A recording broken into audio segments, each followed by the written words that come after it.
Very pleased to be joined by BJ Novak. BJ, how you doing? Great. Actor, writer, comedian. And we're doing this from the Florence Gould Theater in Midtown Manhattan. Thanks for being here. You've picked two terrific movies. Sullivan's Travels from 1941, written and directed by Preston Sturges, and then Jean-Luc Godard film, Contempt from 1963. I like that you got a Preston Sturges movie and a Jean-Luc Godard movie. That's good. Well, I wanted to pick movies about writers. I'm very drawn to, as a writer. Do you think of yourself like first as a writer? Yeah.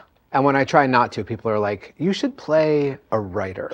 So I very much have that writer DNA. I think writers love stuff about writers, and writers love writing about writers, so there are a lot of great films about writers.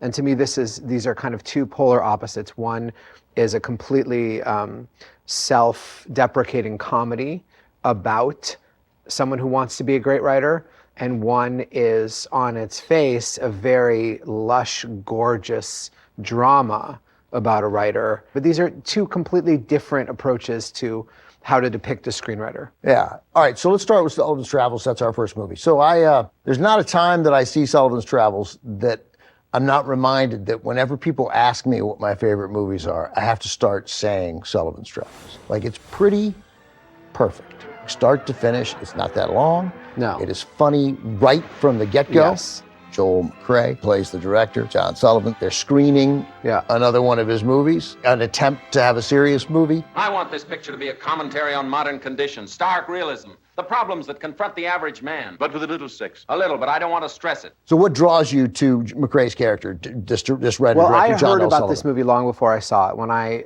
first became a comedy writer, this was a movie that was referred to a lot by other comedy writers. It's like Sullivan's Travels. You have to see Sullivan's Travels. So it was really, I think it's almost a fairy tale or a parable that comedy writers need to experience, because it's a story about a man who has dreams of making something serious instead of comedy. And what he does in the course of that becomes a ridiculous comedy to the audience. And comedy is actually more important than the things that are important. So you can see why comedy writers like this, because first of all, it's saying comedy is the most important thing. And second of all, it's a warning, stay in your lane. You know, to the other comedy writers, don't go out, don't pull a Jordan Peele, don't go chase those Oscars. We want you right here in the slums with us. Yeah, but I like that he's making the comedies right, and then he's trying to... Because every comedy writer wants to be taken seriously. It's a famous curse of all comedians, right? Right, and then so this is sort of that. One thing that, of course, Hollywood has always sort of downplayed unwisely, comedies. Like yes. Right. I mean, if you can make a great comedy, you have done something that is incredibly hard. It's so much harder, and I see every movie that I love, I think of as a comedy in some way, and I think you must be in on the joke of a movie to really love it. When I mentioned the first time that we brought up Contempt, which is going to be your next movie, which is not, I don't think you're going to Wikipedia this and have it described as a comedy. Yeah. But you said right away that you think of it as a comedy. To me, it's a comedy. To me, there's a whole joke to it. We'll get to it. But Sullivan's Travel is definitely a comedy. His idea is to live life as a hobo, struggling to make ends meet. He said, if I'm going to write a serious movie, I've got to get a taste of what it's really like. It's a very funny premise. I mean, literally a fancy movie director with a house in Beverly Hills. He puts a hobo stick. He was like trying to act like a hobo. I mean, we can all relate to people who try to be like street level people. He's likable in doing it. Like it's, I think, a complicated performance from Joel McCrea.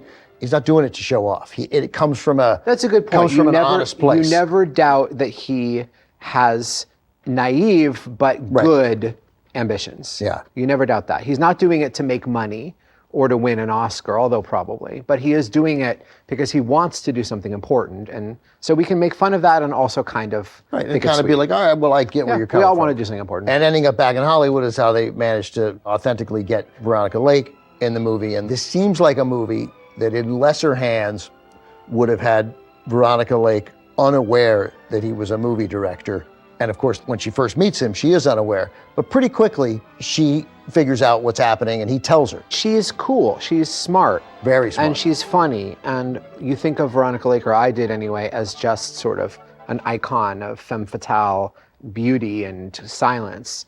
And in fact, that she's like cool and witty and gets the joke, I think is really I was surprised and happy to see. Yeah, it's one thing that so many beautiful actresses from that era immediately get sort of typecast as maybe not being as talented, but she is. Comedy is always a secret weapon. If she can play, Marilyn Monroe is funny. Yep. Sabrina Carpenter is funny. Yep. These people that you think of as beauties, but they go that extra mile, it's because they're actually funny. Let's watch it, and BJ and I will discuss more afterwards. Here it is from 1941, written and directed by Preston Sturges, Joel McCrea, and Veronica Lake, leading a terrific cast in Sullivan's Travels.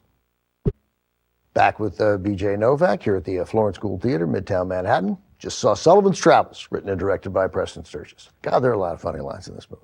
Yeah. A lot of funny lines in this movie. Yeah, and great editing too. It has that comic rhythm that would be not out of place today at all. As a comedian and a comedy writer, what does that mean, rhythm? What is that? When do you recognize that the rhythm is right?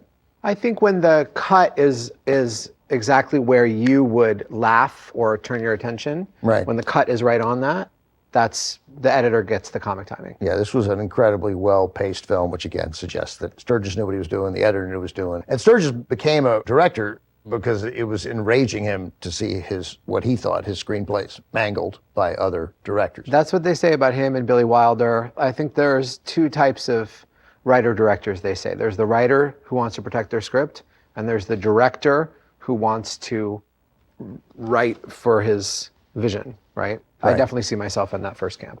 In the first camp of you as a writer who wants to protect the script. Yeah, although one thing you learn as you do it is there's so much, it's more than just getting it correct. There's so many ways to translate a script in visual language and casting and atmosphere and so many in music. So it actually, to me, it's all writing. Everything is writing. Yeah. What else strikes you in Sullivan's Travels? You know, what strikes me on a rewatch is when he is in prison. They're watching this Disney cartoon and it's Pluto, the dog, and they're dying laughing. These inmates, these people who have like strangled people to death, who knows what they've done, right? And they're like, that is funny. I'm like, even my 8-year-old goddaughter doesn't think it's like laugh out loud funny. And then you remember that film is in its early days and this is still really wild to see this stuff. Because usually when you're looking at a wall, nothing happens. Usually when you're looking at a wall, movies are a new thing. So right. This is wild. Yeah, and of course it delivers the meaning. It also gets to the end of the film quickly. A lot of places where, again, in lesser hands, the film could have dragged a little bit, and it just doesn't. 90 minutes, and in my opinion, too much happens. I have a little trouble keeping up with all the plot twists. Right, there's a lot of plot. Yeah, but 90 minutes, real fast. Yeah. So after being told to see it, like ordered to see it as a rite of passage for a comedy writer, was your initial reaction, oh, I get why they want me to see this? Yeah, because again, it valorizes comedy, and it also warns you not to get too pretentious, which is something we all need to remind ourselves, especially in comedy. That said, what I loved was how he had gotten away with it. He had made a serious classic movie about his own sort of wariness of trying to make one. Yeah. And you know who else does that extremely well? Woody Allen in Manhattan, and a lot of movies. In a lot of movies, You know, he's making fun of his desire to be a fancy filmmaker while he's filming in a very fancy way. And that way you can win the Oscar and also get the laughs. And so to me, I was like, this is like a heist film to me. This is a guy getting all the acclaim while still not leaving his lane. He made a serious film about the value of comedy while also skewering people who take comedy too seriously by making us laugh at the jokes about skewering.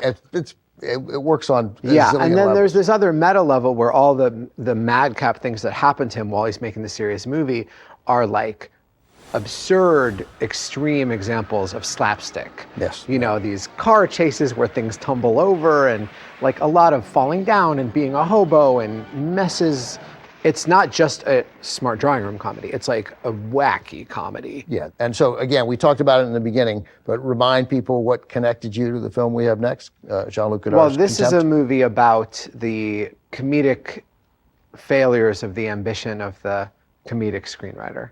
And this is a tragedy, as it were, about a screenwriter on a completely different topic, making, a completely different movie. He's hired to adapt the Odyssey. Right, but also sort of to make a serious, heavy story. Yes, right? yes. Right, but with an entirely different outcome in every way. Yes. Yeah. All right, well, that's the one we have coming up next.